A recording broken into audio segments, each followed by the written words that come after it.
Okay, welcome to Black Men Speak. I'm your co-host, the J.R. Stewart. And I'm your co-host, the Tommy D. Duncan the third. Jimmy, it is Wednesday night, March the 15th, 2023. And if it is Wednesday night, It's definitely Black Men Speak. So, Tom, let's give a big shout out to Liquid for providing our theme music, to our own studio and Forest Films for subsidizing and providing our virtual studio. And if you haven't already, please hit that like button, that notification button, and that subscribe button. Not necessarily in that order, but make yeah, sure you get all three done and spread the word. If you're here watching the show tonight, invite a friend. You can talk about it afterwards. Also, we are open to future direction of the show. So it's not just our show, it's not just our speak and our voices. This show is also for you. So anything that you're interested in hearing us talk about, please share with us in the chat line, and we will get that taken care of. yeah, Jimmy, we have another exciting show for this evening and a lot to talk with. We are still, of course, in the throes of Women's History Month. So we've got a couple of sisters who are history makers that we're going to talk about tonight, Jimmy. But we have an interesting show. But not only are we going to talk about our sisters and honor them tonight in terms of what they're doing, not just historical, but just this past week. But a couple of interesting articles that some of you may have been keeping up with. Obviously, some of us have been following, the aftermath of what's been going on with Mexico with the abductions and the unfortunate murders. We have an interesting story. And the apology. Yeah, and the apology. Of course, Marriott was forced to release the video showing Michael Irvin and his accuser in Arizona last month. Of course, Jimmy, it's March Madness, and guess who is in play? Howard University and Texas Southern. And then, Okay. for those who are golf players out there, did you know that the first American to play in the U.S. Open, the first natural born American, was actually an African American? That and much Tom, more, Jimmy. that blew me away to when you sent me the link on that. He's the first professional American professional Yes. golfer, um, and to be a black man says a lot, Yep. considering that we consider golf to be a white man's sport. And that's the amazing thing, Jimmy. We're going to definitely talk a little bit more about that. It is just amazing when we talk about history, history that lost, history that has to be found. And that's why we have to cherish with our lives the history of our culture. Tom, this now I'll wait till we get to that segment, but he pretty much died in obscurity. For his significance for the part that he played to the golf game itself in the U.S. Open, and his place in history for him to be relatively unknown. He should be a household figure. Well, Jimmy, So since we're already talking about it, why don't we go ahead and start off we can with start off with him if you like. exactly. So John Shippen, born in the late 1800s and was the son of slaves or parents who were enslaved in America Correct. at that time. And at the very tender age of 16 years old, he became the first natural born American to play in the U.S. Open. It was actually the very second The U.S. second U.S. Open, yes. Exactly. Up that point in time, I believe there were Irish and British, but none of them were Americans. They were immigrants at the Correct. time. He ended up getting a job at the country club where they were playing the U.S. Open, Jimmy, and he learned the game of golf. Became so good that he became a professional, Jimmy, and he was among, I believe, two brothers who played in the second U.S. Open in 1896, not 1996, but So 1896. Tom, let's put this in proper context. He worked at the golf course at the country club. He learned the game of golf, and when they were sponsoring the U.S. Open, this is the second year for each nation. In they have the British Open. I believe the Irish have the Irish Open. There are other countries that have been added to that list. I think it's like five majors now. But Tom, these two represented America, two black golfers, Yes. young, who had just learned the game. Learned the game, but still they were teenagers, they weren't even adults. These 16, Jimmy. these 16. were the two best golfers you could find at your country club. Two black kids to represent America in the U.S. Open, and our second only U.S. Open. And there were a number of white golfers who threatened not to play in the tournament if they were allowed to participate. But I'm glad to see that the country club stood its ground, Tom, put forth the two best players that they could find to represent America, regardless of the color. So, and then of course the rest is history. The foundation of U.S. golf in America were two black men. And that's Yes. something that I'm pretty sure that very few to anybody knows. And what, you accurately say when you think of golf, you think of it as a rich game for mainstream America. You don't see that in very many urban schools. But Jimmy, it just inspired me just learning about Mr. Shippen, what he overcame at a very young age, playing against professional golfers, Jimmy. And you know what? He wasn't at the end of the tournament. He was actually in a very competitive posture. Tom, he came in second place, and it was reported that he could have won. He got stuck, I believe, on the 13th hole. Yeah, correct. So if it wasn't for that, he would have went on and won. But Tom, we're talking second place at the U.S. Open among the world's best golfers. At 16 years old. At 16 years old.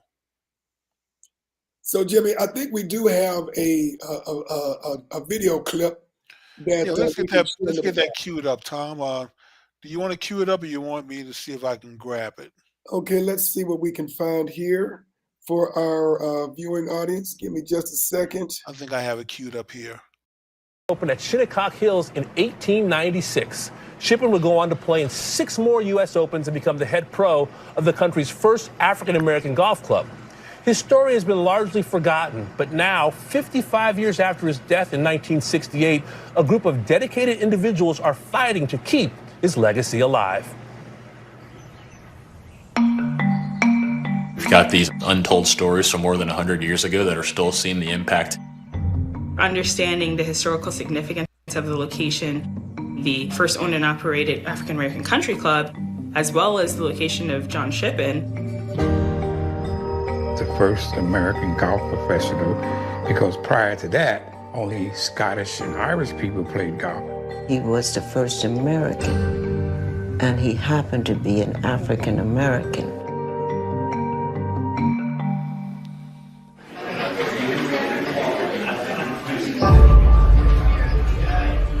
John Shippen was the son of a former slave. His father traveled around the country serving as a Presbyterian minister. His father winds up being assigned to work on the Shinnecock Reservation. John Shippen was first exposed to the game at the age of 13. He started to work over at the club as a caddy, making golf clubs, working with the local club professional. He learned the game under Willie Dunn, the head pro there at Shinnecock, and he became very good at it. He became one of the best players in the club. When the club was hosting the second U.S. Open in 1896, he and another caddy, Oscar Bunn, a Native American of Shinnecock descent, they decided that those two would represent the club and play in the 1896 U.S. Open. John Shippen is sort of facing all of these different challenges. He's just a teenager. He's the youngest in the field. He is serving as a caddy and also as a groundskeeper. And then the third part is that he's African American. In the early years of the U.S. Open, the field largely comprised Scottish and English professionals who were immigrants to this country and really helped golf grow from its roots in America. Those professionals, when they learned that John Shippen was going to play in the U.S. Open, along with his friend Oscar Bunn, they objected. They came to the USGA, and specifically the USGA president, Theodore Havemeyer, and said, if Shippen and Bunn are allowed to compete in the championship, we're going to refuse to play. Theodore Havemeyer had the admirable values to be able to say to them, no, John Shippen and Oscar Bunn are playing, and if they're the only two competitors in the tournament, so be it. Shippen shrugs off the challenge. He shrugs off the difficulty and the question of whether or not he would be allowed to play, and he has a terrific first round. He finishes the first round shooting 78, so he's tied for second. He would have won if he hadn't got stuck on the 13th hole. Took him 11 strokes to get out. Otherwise, we might be here talking about John Shippen, the second U.S. Open champion. I was taking a course in African American history, and the professor indicated that based on an article by Jerry Eisenberg of the Star Ledger, that the town needed to recognize John Shippen and Shady Rest. So my husband and I became, I should say, addicted to finding out more about John Shippen. They were trying to say that he was a Shinnecock Indian, and that's where the history gets distorted. I did my research, traced him back to Anacostia, Washington, D.C., where he was born, and then traced his parents back to Virginia, where they were born. And so I backed up all my research. It took me 2 years, and then they said, you're correct, Thurman. This is the first American golf professional. Shady Rest was the first African-American country club throughout the United States that was owned by African-American individuals. A group of 5 businessmen from the area were able to raise funds of $100,000 or more to purchase this property and make it a place that African-American people could come and be safe and just enjoy time with each other. John Shippen became the pro here, and he stayed here. He lived upstairs. They still have a lot of his artifacts up there. I love jazz music, and knowing that people like Ella Fitzgerald came here and performed, Louis Armstrong, Billie Holiday, just kind of also sparked my interest in the location. At one point, the town wanted to tear this down. They do own it. So a committee of individuals that were concerned started Save Shady Rest Committee. And we stayed focused on saving this valuable piece of property. Now it is on the National Registry. John Shippen died at a nursing home in Newark, New Jersey, and no one knew who he was. So he was buried out in the cemetery in Linden in just a number that they put when they don't know who the individual is. My husband went out to the cemetery to get that number, and they said, you have to walk this cemetery and find it. We don't know where it is.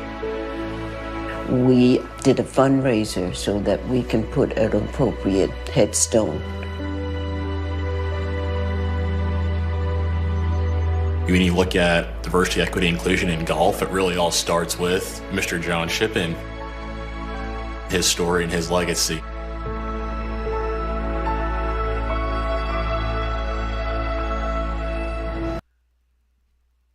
Introducing. Absolutely amazing, Jimmy. Yeah. So we want to give thanks to the NBC and the Golf Channel for the footage. All rights are reserved to the content owner. So we're using this video under the Fair Use Act. Tom, here's the thing. The more history I learn, the more I learn about our ancestors, the more inspired I become. Yes. Because when I hear stories like 5 black guys got together, raised $100,000 in 1920 to buy a golf course. I mean, to buy a country club and a golf course to start their own. Tom, these are not people who are just sitting around crying about what white folks are not letting them do and accepting them. Once again, our ancestors were people of action who did for themselves. And if you're not going to treat them fairly and let them play and participate with you, then fine, then we'll go start our own and do our own thing. You know, so but life goes on. And so I'm so inspired by what our people were capable of doing, Tom, at the height of racism in America. When the Ku Klux Klan had pretty much carte blanche to go around lynching people, and the killing of a black man or raping of a black woman was not even, I don't even think was a crime in most states. Well, they had no rights, Jimmy, that, anyone else, white America, was obliged to follow. And so I'm glad to see that some people came together to make sure that this history is not forgotten. And Tom, there's actually a John Shippen invitation. So there's actually a golf tournament actually named after him. I wish more was done to preserve the house that he lived in and the golf course that he was a pro on. Just to, I think it's been added as part of the National Registry. So I hope that at some point the money is raised to actually restore it back to the way it was and make it hopefully a historic site for people to go visit it and remember John Shipman and his contribution to American history and to American golf.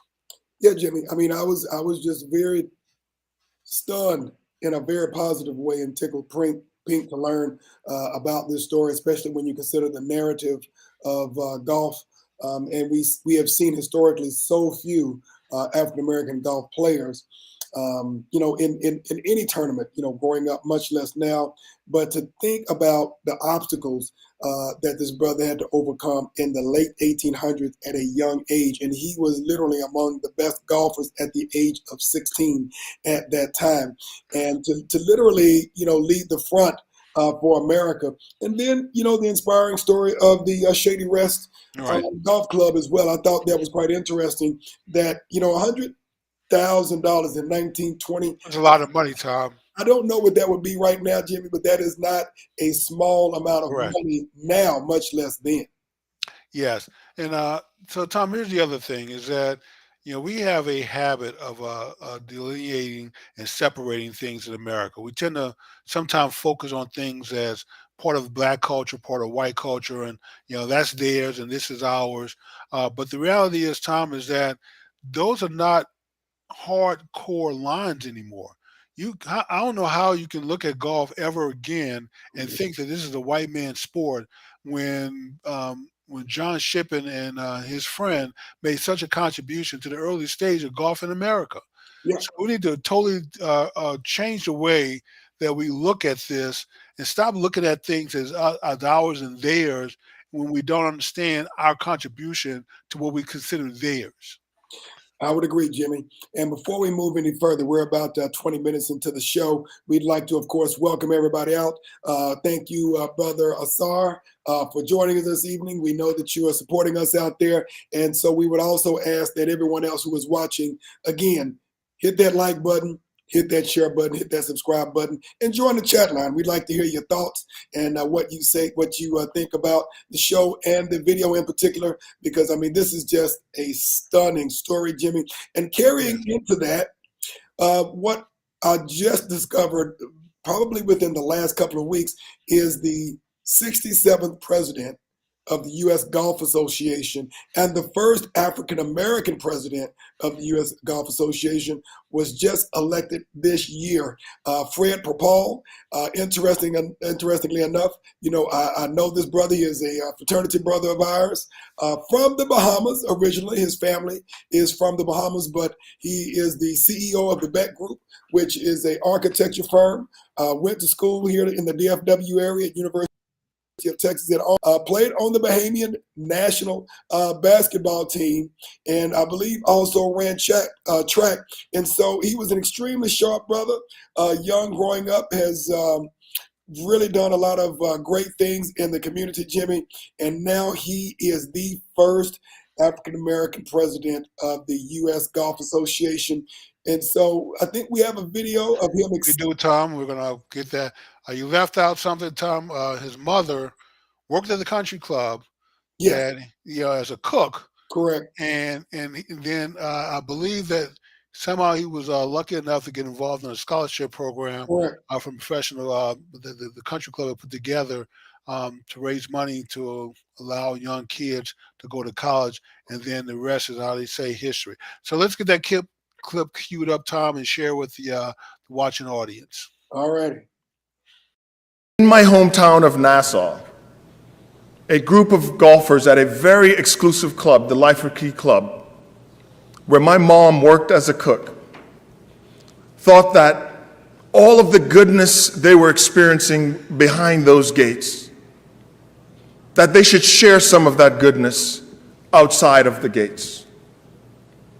And they decided to invest in young people in disadvantaged communities, to create a scholarship fund to help those young kids go to college. And I was one of those kids.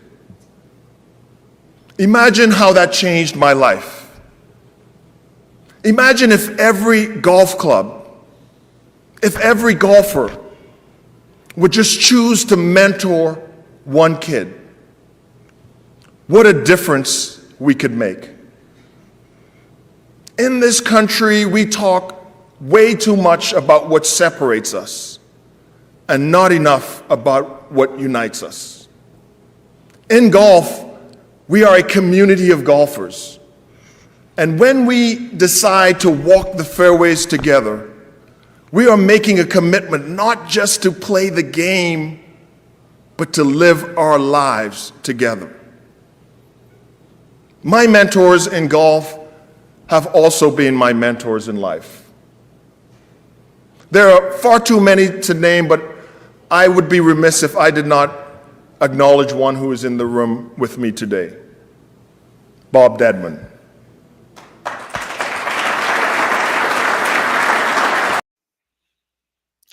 So Tom, that's a true alpha man. You could just, I wouldn't, you wouldn't have to even mention that he was alpha man for me to look at him and just recognize, you know. But he has a great story, Tom, and once again, it just goes to show that what we think of as a white man's sport is something that we should certainly reconsider, get more involved in. Sport. I mean, golf is a really good sport, especially when you can't play football and basketball anymore because you got too old. Golf is there, but it's also a great place to network, Tom. It's a sport that we should get more involved in. We have a rich history in golf, as we're sharing here today. So do not look at the sport and think that you're an outsider to it. Don't let anyone make you feel that way. You can let people know that your ancestors made a rich contribution to the game of golf, and that you're going to continue in their honor to do the same.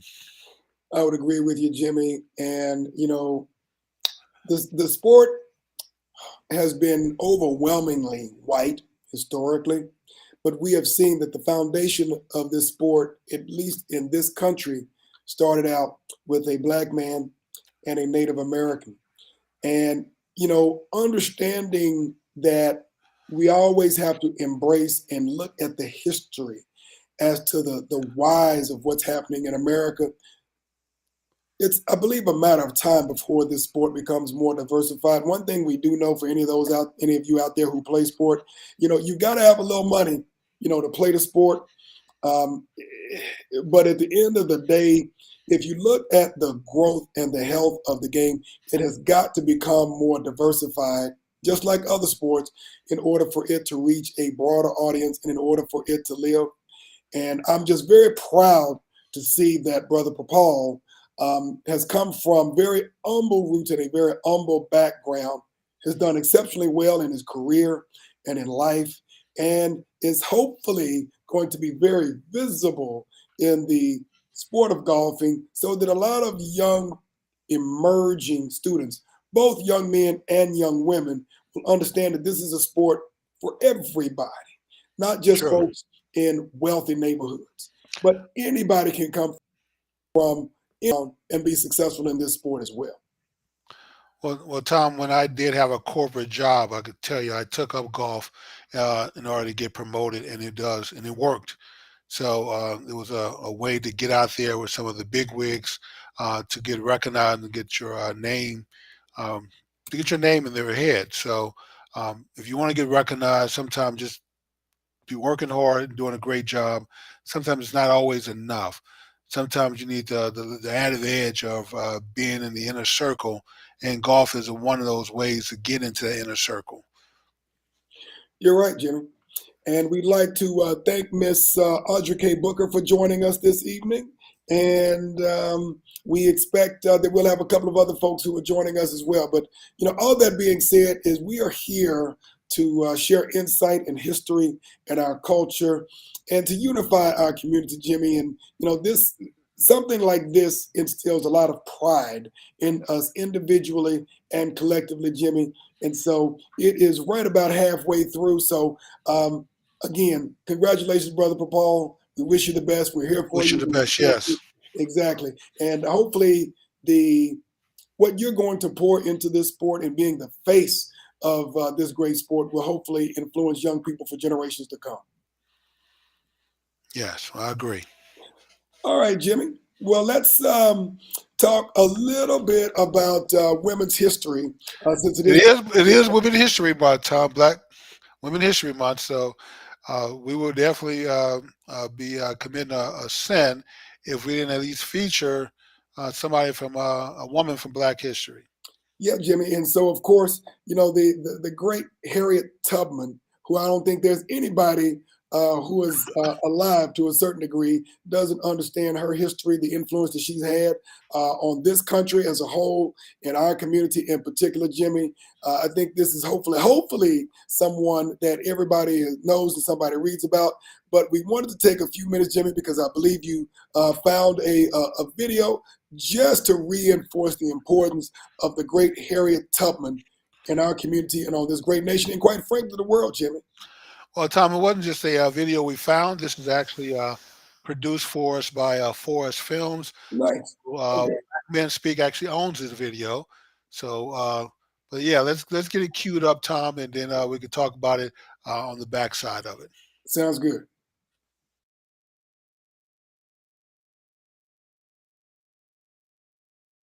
Harriet Tubman was an American abolitionist and political activist. Born into slavery, Tubman escaped and subsequently made some 13 missions to rescue approximately 70 enslaved people, family and friends, using the network of anti-slavery activists and safe houses known as the Underground Railroad. During the American Civil War, she served as an armed scout and spy for the Union Army. In her later years, Tubman was an active suffragist, working tirelessly for the women's suffrage movement. Born around 1820 in Dorchester County, Maryland, Harriet Tubman was raised in a family of slaves. Her parents, Harriet Ritt Green and Ben Ross, were both slaves. Tubman had 9 brothers and sisters, all of whom were slaves. At the age of 5 or 6, Tubman was hired out to another slave owner where she was ruthlessly beaten. This experience would stay with her for the rest of her life. In 1849, Tubman escaped from slavery by following the North Star to Pennsylvania. Once she reached Philadelphia, she began working diligently to help other enslaved people escape. In 1850, Tubman helped her sister and her sister's children escape. The following year, she returned to Maryland to help her brother and 2 other men escape. This group was captured, but Tubman managed to escape and return to Philadelphia. Tubman continued her work on the Underground Railroad, making 19 trips in all. During these dangerous journeys, she helped to guide more than 300 slaves to freedom. In addition to the Underground Railroad, Tubman was also active in the abolitionist movement.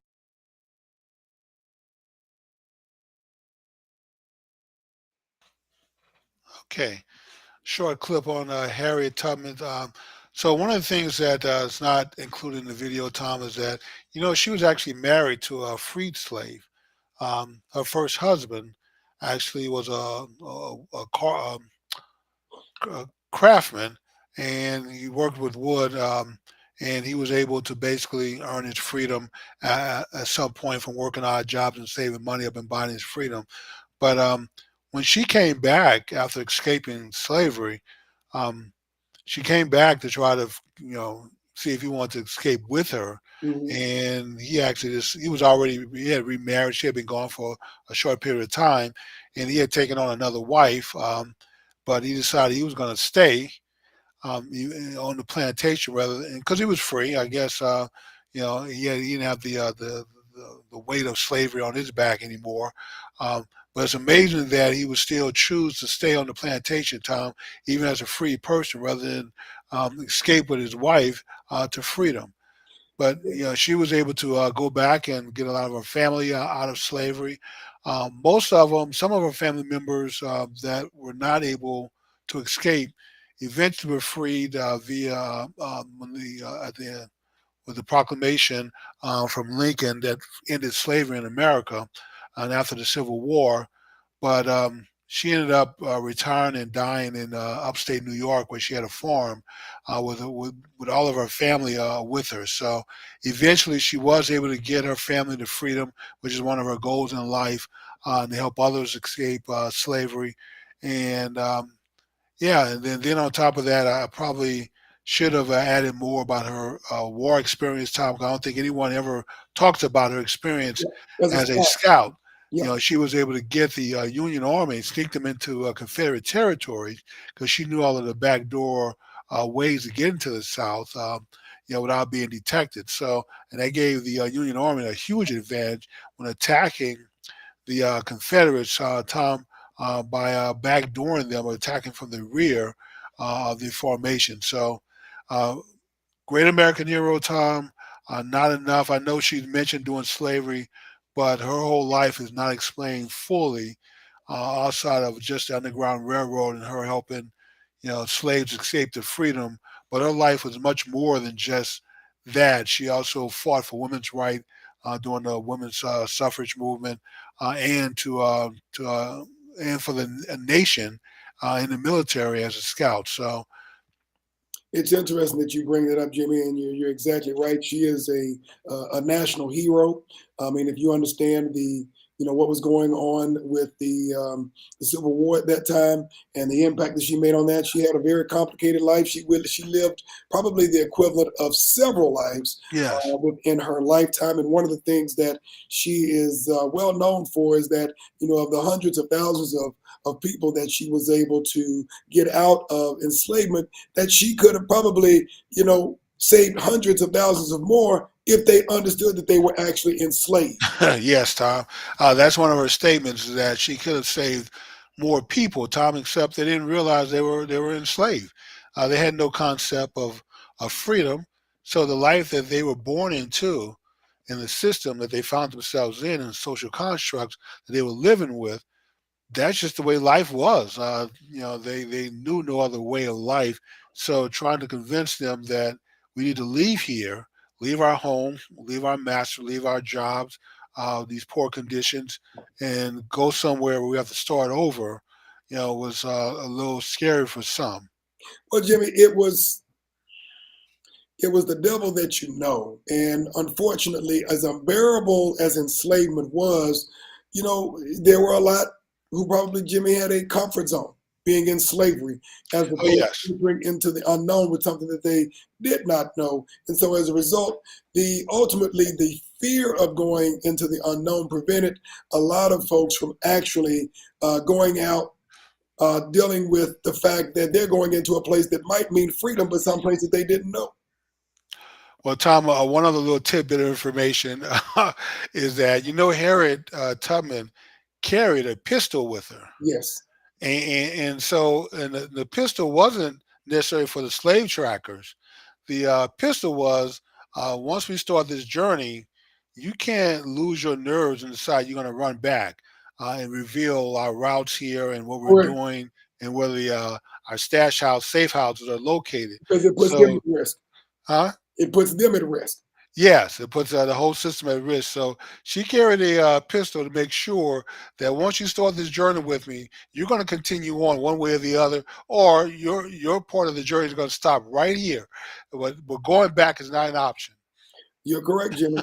And once you go over that bridge, like they say, this being in the military, you burn the bridges behind you. Burning behind you, Tom. There's no retreat. So, but yeah, she was an interesting woman, Tom. A very fascinating life. And then another thing that I'll just share this with you. She had in the pictures. You look at her face, and you notice that her left eye seems a little. There's like a little sag there. But at a young age, Tom, she was actually hit with like a 2 pound. Back then they would have the iron, which was a solid piece of iron that they would heat up to iron clothes with. She was actually hit with one of those, and it affected her, mentally, psychologically, physically. It definitely damaged the nerves over her eye socket. So that side of her face, may seem like she had a mild stroke to some degree because it sagged just a little bit. But she also, in her life story, says it was after that that she began to get messages from God that revealed Correct. what she should be doing with her lifetime. So sometimes the things that we look at as tragedy in life can end up being a blessing. It just depends on how you look at it. So that also got her out of working in the big house, as some would say, where she was routinely beaten. And she preferred working out in the fields, even though it was much harder work and longer hours, rather than being in the master's house. You are correct, Jimmy. And so we take this time to honor the great Harriet Tubman, one of the many sheroes in this Yes. country that has not only made an indelible mark, in our community, but in the world, Jimmy, because the things that, she did influence not just policy in this country, not just movements, revolutions in this country, but around the world. And I would be remiss. Looks like Miss Carol Wilson joined us this evening, so we want to thank Miss Carol for supporting and joining us as well. Yes. Also, one other thing, Tom, you know who Harriet Tubman was inspired by? I do not. She was inspired by her mother. The their owner, had died, and his son kind of took over the plantation, and the son was attempting to sell one of her brothers, Mm. and her mother actually stood up to him and the new buyer, and basically said, that she was not giving up her son, Tom, and the first man that steps to that door to take her son away was going to be met with death. Mm. And that she was so serious that he backed off, and he never sold the son, and that sort of inspired her to because that seeing a black woman stand up to a white man at that time, especially the master of the plantation, was unheard of. Tom, that was not to be born at that time, but that inspired her to let her know that you can stand up against those committing tyranny against you and your people. Jimmy, because she was literally putting her life in her hands. Oh, definitely. She could have been lynched, hung. I mean, she could have been beaten. Yeah, that man could have done anything to her for just standing up against her. Okay, Jimmy, I think we may have okay. Well, no, we don't have the phone on here, but Jimmy. Yeah, that number is still being transferred. It hadn't been transferred to my new company yet, so I apologize for that. No problem. Well, let's now transition to another history maker that actually made history this week, and we're talking about someone that a lot of you may not know, but you know some of her work if you've ever watched the movie Malcolm X. For those of you who have been around, if you've ever watched the movie School Days by Spike Lee, or Amistad, or much less more recently, the Black Panther and Wakanda Forever, Ruth E. Carter won her second Oscar this week for costume design, or this past week for costume design, Jimmy, and she is now the first Black woman to have won 2 Oscars in the history of the Oscars, Jimmy. Tom, the costumes and were great in the movie. They were superb. So I can see. I can't think of any other movie that would have came close. No. This past year for these costumes. So I think she was competing with the Babylon, Elvis, Everything Everywhere All at Once, and Miss Harris Goes to Paris. But I'm pretty sure that she won hands down, knowing what I know. Yes. So congratulations to her for her second Oscar win, Tom. So that's quite an accomplishment. Yeah, Jimmy, and she actually won her first Oscar for costume design at the 91st Oscars in 2019 with the first all Black Panther, and now she's won a record second Oscar for Wakanda Forever for costume design. She's actually been doing this for 3 decades, and she got her start with Spike Lee. I don't know if you remember the School Days movie. I remember School Days. I love those early Spike Lee movies. Yeah. To me, those movies were genius.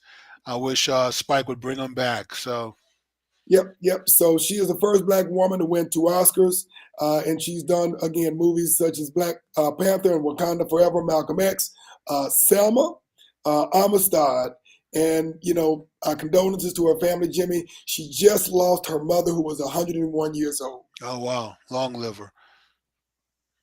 So we have obviously another history maker, Jimmy, within our midst. Of course, we expect and wish her the best of luck. Yes, and we do. Many other Oscars hopefully ahead of her, because she is outstanding and brilliant.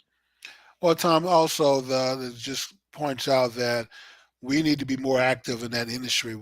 The amount of money that we spend supporting Hollywood, we should certainly be more active players in the costume and the music, and directing, the writing, and acting. So, in front of the camera and behind the camera. So, come on, people, let's crank this up. Every week we point out great contributions by Black people across the board in life and throughout history.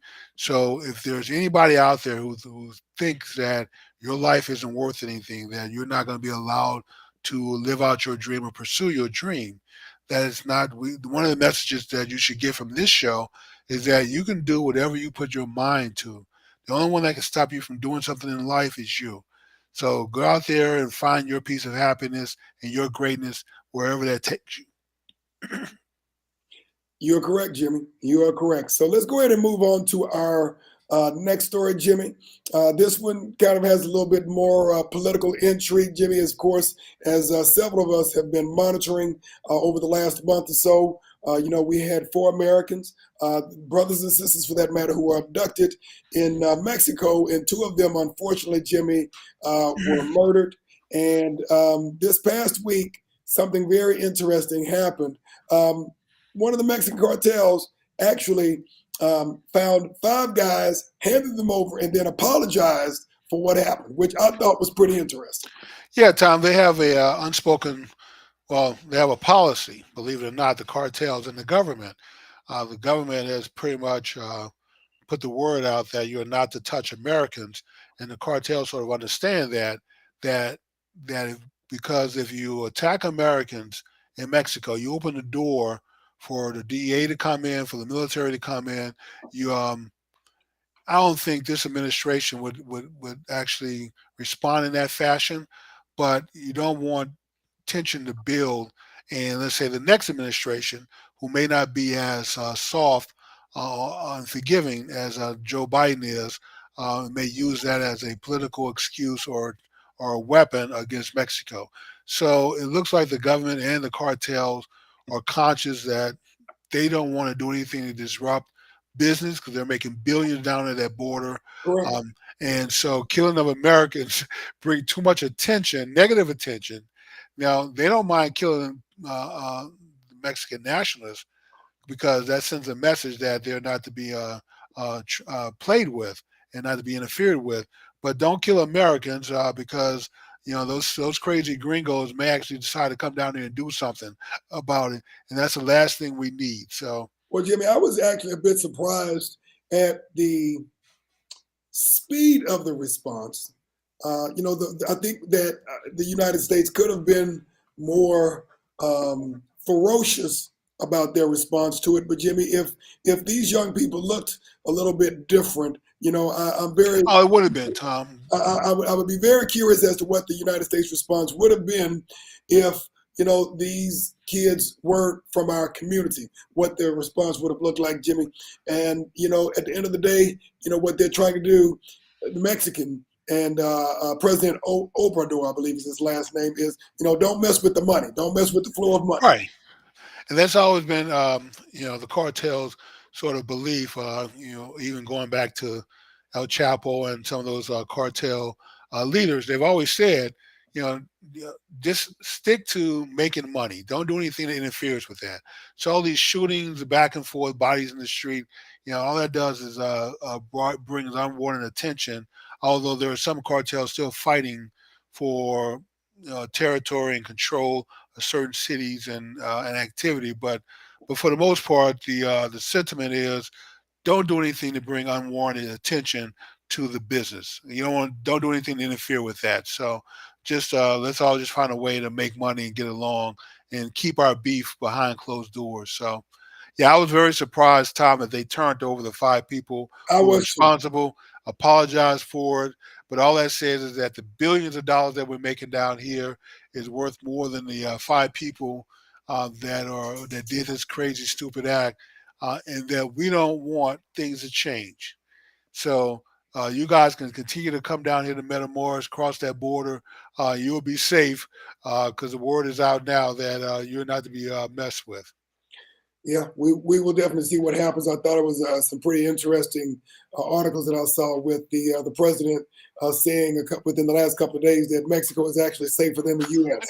Well, Tom, the wife and I have been down to Metamoris. We've crossed over from Brownsville. I don't think we'll be going back anytime soon. I think we'll stick to Cozumel and what's the other few other the tourist areas.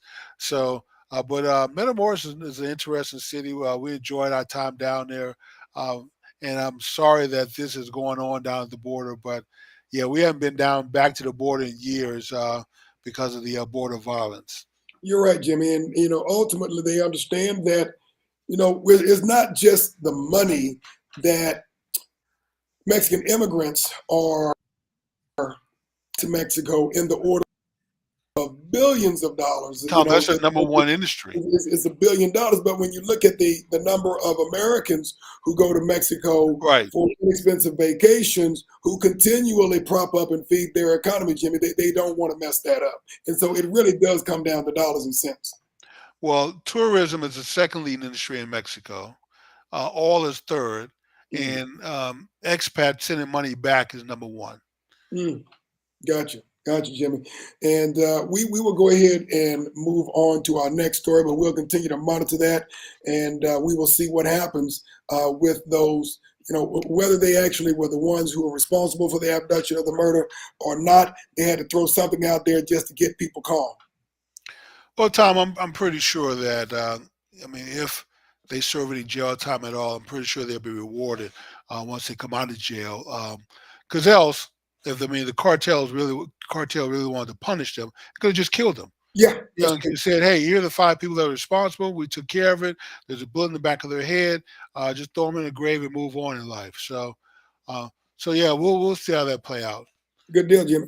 And let's talk about March Madness, Jimmy. So I know that you are a basketball fan. I know that you are a big Duke fan. Yes, the Blue Devils. Jimmy, March Madness starts this week, and so the craziness starts this week, Jimmy. I believe that it was this past Sunday that that all of the rounds and the brackets were filled up, Jimmy. And I think there were 8 teams that had to play to get in. Yes, they have a little mini playoff where they take the real round starts. Right. In order to get into the tournament, right, this is the pre-tournament. About 8 teams were on the bubble, and they play against each other to see who's going to get into the tournament. And so a couple of our HBCUs, Texas Southern University, was actually in this mini playoff before March Madness officially starts, Jimmy. And then Howard University was actually selected as one of the 6. All right. So it will be very interesting.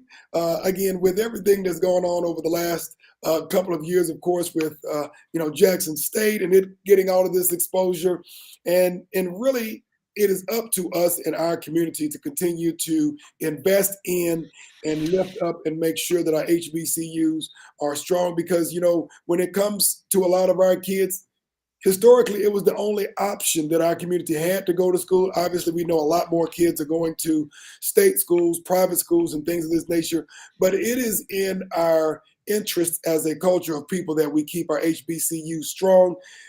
Not to say that there's a correlation between that and March Madness, but I will say this much. I think there is a much greater likelihood that any HBCU would get into the bracket of 64 in basketball than, of course, in the other big sport, which is football, because obviously we know that there's a very, very small slice of schools that get into the playoffs for the football playoff coalition, Jimmy. And so this is a great opportunity for the Howards and the Texas Southerns and the other HBCUs to strengthen their programs, to get exposure, free exposure, so they can strengthen, of course, their student body population. And we know that these sports do matter. I don't care how you slice it. It does matter. National television exposure. Plus, on top of that, I believe just for getting into the tournament, the payout now is, I think, almost $78,000 per school for the first round. So just to get invited is a payday. So, and then the further you go each round, the checks get larger. And if you win it all, there's several $1 million that are coming to your school. So it's good to see more of the HBCUs participating and getting a share of that and getting an opportunity. Right, Jimmy, because, we know that our HBCUs haven't quite been getting the money that they were supposed to from the federal and or the state governments. And many of them have been filing suit to get hundreds of millions of dollars that have been held back that would help with infrastructure, housing, academic programs, everything that you can think of, Jimmy. And it's shameful, that the wealthiest of wealthy schools seem to get all of the money, and the schools that need it the most, they're holding back money. Well, Tom, like former President Barack Hussein Obama said, elections have consequences. So, unfortunately, this current administration, which I call Jim Crow Joe Biden, decided to cut $30 billion away from black schools, which is a shame. And I haven't heard anyone except us talk about, the fact that money has been taken away, which is why I'm very doubtful that the billions of dollars that were promised to Africa when the African Coalition was here is actually going to be delivered. Well, you know what, Jimmy? We have to hold them accountable for that. We do, Tom, but we don't, though. We haven't. And to me, that is a shame of the Congressional Black Caucus for not holding the administration accountable for this, as if $30 billion over a 10-year period can be made up someplace else. You are right, Jimmy. So, with that being said, Tom, we only have a few minutes left, and we have two more stories we need to try to squeeze in if we can. Well, Jimmy, it does look like we have a caller in today, Jimmy. So okay. We are going to announce our first caller this evening. If you could, tell us who you are, where you're from, and what your question or thought is. Okay, so yes, my name is Amanda Brown, your cousin, and Amanda in the house. I'm from Dallas, Texas.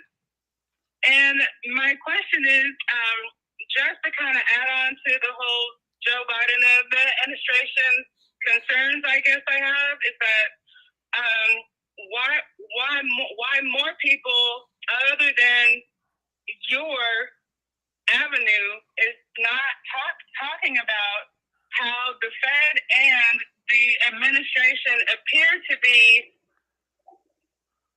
doing us a favor when really they're like putting us further and further into the poorhouse and widening the gap between the rich and the poor. There's almost no middle class now. I'm sorry. That was really wordy, but is there any specific policy that you're talking about in particular when you're talking about widening the gap between the rich and the poor? Well,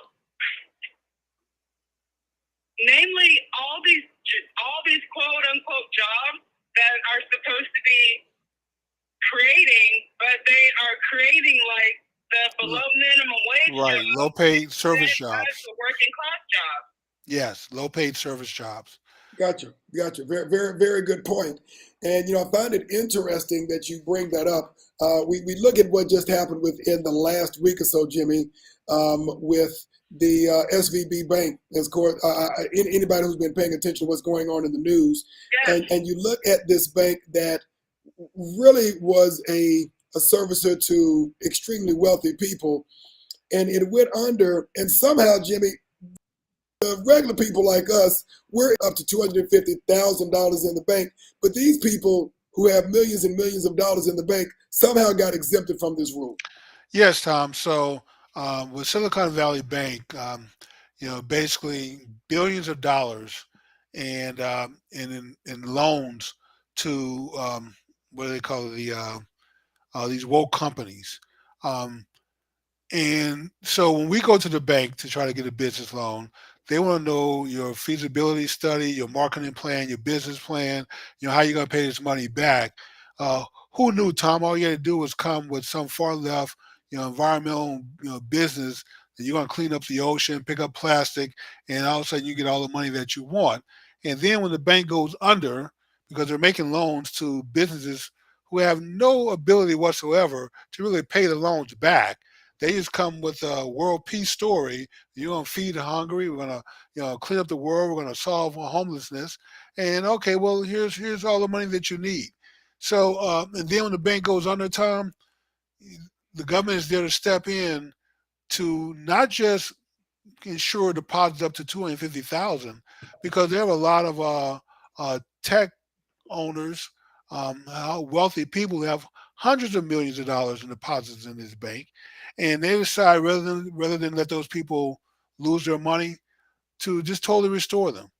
This is almost unheard of, Tom, to totally 100% guarantee the deposits, which I believe was about $100 billion that the government's going to be on the hook for, because this bank decided to make far left, environmental loans to businesses that were going to save the planet. There's no money in saving the planet.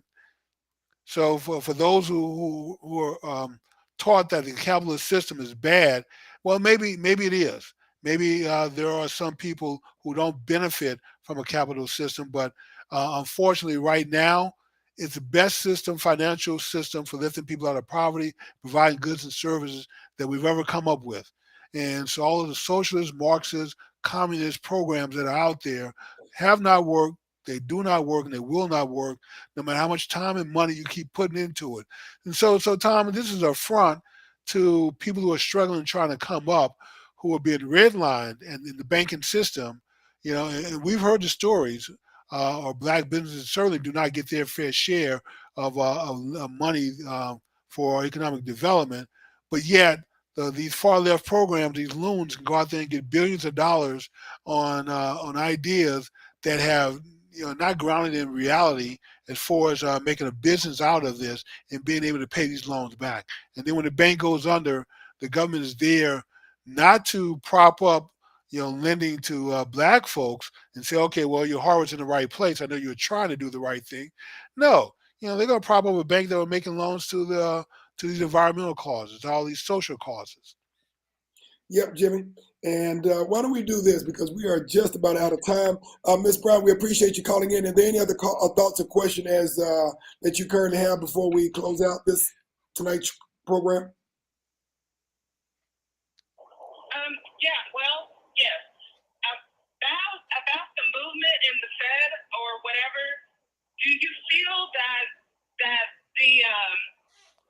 the rate changes are going to lead to us moving further towards crypto, or do you feel like they are unrelated? Thank you. Okay. Thank you. Well, that's a good question, Tom. We're not necessarily financial advisors here, but you do want to diversify your holdings, and gold is a good place. Generally, when interest rates are going up and you have high inflation and the money is losing its value, the U.S. dollar is losing its value, especially against other currencies, the best place to diversify your money to safeguard it is in gold. So that's something to look at. And Tom, we should probably, after maybe next month, maybe do a show dealing with more financial issues to talk about Silicon Valley Bank, Signature Bank, and what's happening there, and some of the things that are happening with our currency, inflation. But in the end, people, this is going to be a bumpy ride. It's going to be a hard ride. And as history has shown us, whenever our country goes through a recession like this and things start getting bad, they always affect black people the worst. So it's probably going to be another 2 to 4 years before we ride this bubble out. And so for that next 2 to 4 years, people, just do your best to prepare yourself for a bumpy ride. This is true, Jimmy. And I guess, at this point, Jimmy, the government kind of has them by the proverbial gonads where they want them, because ultimately the government wants control and they want their slice of the pie, Jimmy. And that's exactly what's going to happen eventually. Yes, Tom. So generally doing and then here's the interesting thing, Tom. They cause a despair, and then they sell you on the solution that they're the answer to the problem when they've caused the problem. So that's the way things are going right now. So, but like I said, Barack had it right. Elections have consequences. So keep that in mind next time we have to go into that booth and vote, to make sure you're voting for people who represent your interests. Good deal, Jimmy. And we may have to extend it for a couple of minutes. We're going to discuss our very last topic, which is the Marriott video with Michael Irvin in it. Did get a thoughts here from Ms. Wilson, and also thank Ms. Marion Square for joining us this evening. And actually, I had one of our supporters, Brother Asar, who invited me to a podcast about, I think it was maybe a week or so ago, Jimmy, to a podcast out of South Africa called African Genius. I think episode number 2. So it's basically talking about Pan-Africanism and kind of the alliances between folks within the African diaspora. So I'm going to put that into the chat room. So if anybody wants to look at that, and of course we want to support our brothers and sisters throughout the diaspora in terms of what they are doing as well. Okay. And Jimmy, we have one more story that we want to cover, Jimmy, very briefly. Don't have as much time as I probably would like to, but for those of you who may have been checking out the pre-Super Bowl stuff going on, you may have found out that the Marriott and Michael Irvin have been going back and forth with each other over the last month. Unfortunately, I think Michael Irvin was supposed to be giving some coverage to the Super Bowl, and something happened, Jimmy, and he was basically accosted in his hotel room in Arizona by security, and basically thrown out of his room. And there were allegations that someone who worked there at the hotel said that he did something untoward toward her, Jimmy. And so he's got an attorney. I'm pretty sure that anybody can look this up, but his premise is that he didn't do anything wrong, but he lost an opportunity to provide coverage, which is his job as a sports analyst during the Super Bowl week, which obviously is the biggest sports week in America by far, Jimmy. And as a result, he lost an opportunity to continue to broaden his media coverage and exposure. And just this past week, today is Wednesday, so I think maybe within the last day or two, a federal judge forced the Marriott to release the video footage of the lobby where this purportedly happened, Jimmy.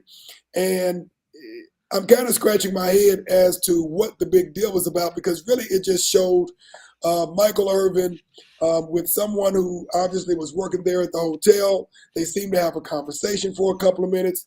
It seemed to be relatively tame. And then that person kept going, and then he kept going, Jimmy. But unfortunately for Michael Irvin, he's been getting a lot of bad press, a lot of bad coverage. He didn't seem to get very much support from his employers. There were a couple of guys who kind of came to his defense and said, hey, I didn't see him do anything, and I was right there with him.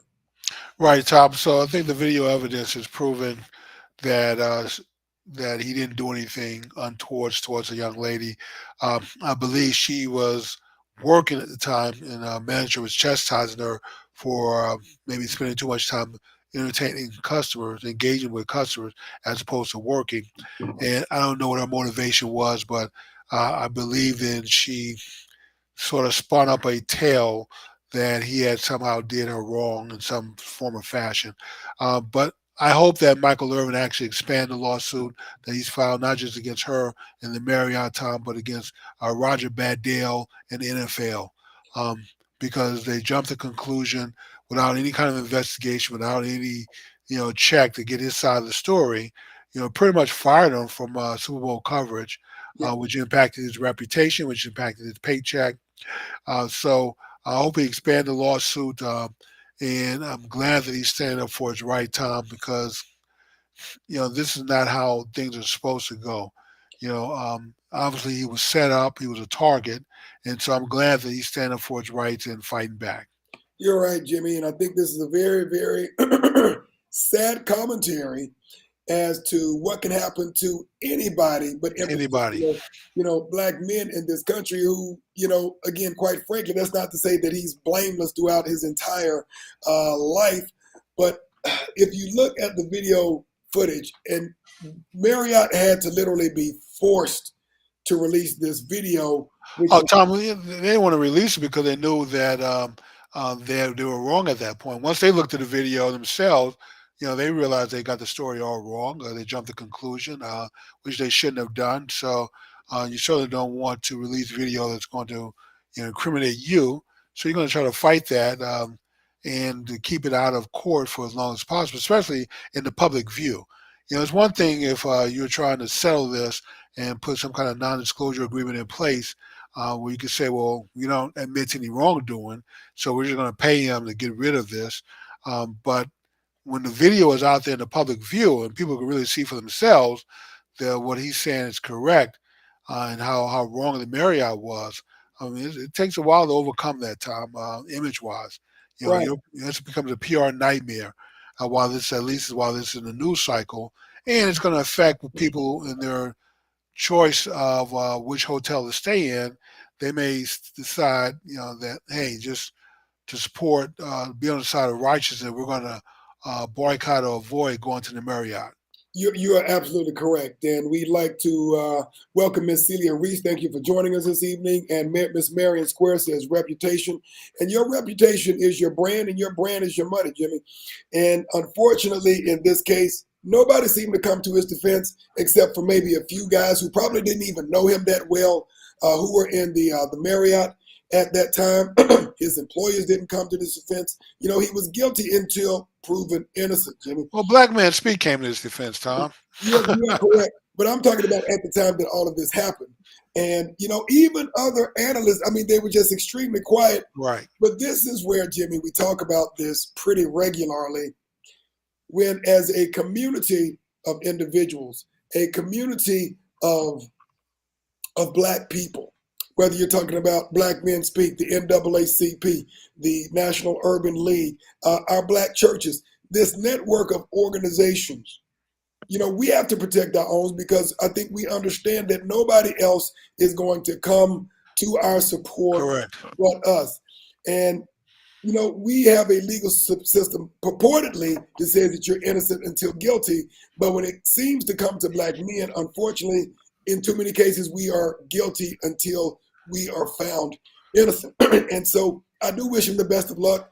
I believe he has filed a $100 million lawsuit in the state of Arizona. No, Tom, 100 billion. I don't know. Is it 100 million. 100 million or a billion? 100 million. I hope he wins. And I believe that includes his accusers as well, because they've got to make a decision, and they will probably settle out of court as to whether this individual who made these claims against this man is worth it, because they're going to have to pay somebody. They're going to have to write a check. Yes, and if it does go to a lawsuit, does go to court, and they're found liable, I believe the jury can award up to 10 times the damages amount in punitive damages. So I think that's where I got the billion from. So it could be $100 million awarded to him by a jury, but the jury could then turn around and assess Marriott owed up to $1 billion in punitive damages. You're right. So I hope he gets every penny of it. You're right, Jimmy, because one thing that we advocate is that as Black men, we have to protect Black women, but we also have to protect and support Black men as well. Yes, we do. With that being said, Tom, we've run a few minutes over, but that's okay because we're on the show. But we hope to see everyone back next week. Yes. Invite a friend to come with you, and we certainly want to hear from more of you. Thanks for everyone who joined us on the chat line. And so I believe our phone number will probably be transferred by next week. So let's get that back working again because we want to hear from everyone. Good evening, everyone. We'll see you next week, because if it's Wednesday night,